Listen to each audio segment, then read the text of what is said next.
ঠিক জায়গায় দেখো না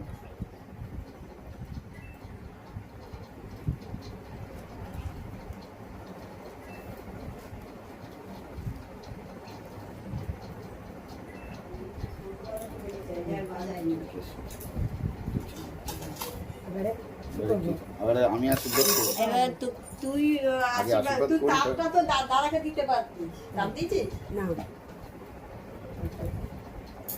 আগে কপালে দে, মাথায় দে, মাথায় না কপালে দিলেই হয়ে তুই। হ্যাঁ, তুই খাওয়ার আগে দাঁড়া, বোনকে আশীর্বাদ করবি আগে।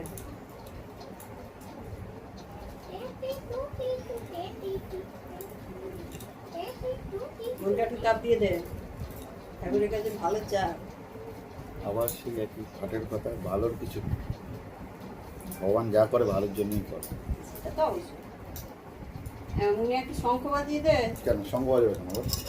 শঙ্খ বাজানো লক্ষণ। শঙ্খ বেরিয়ে যাচ্ছে অন্য জায়গা দিয়ে।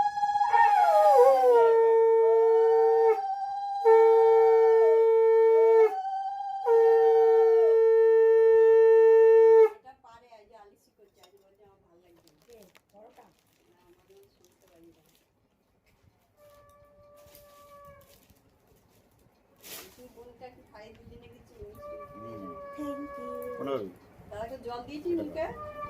না দিইনি। সব শিখি সেটা বিঘ্ন দিতে হবে।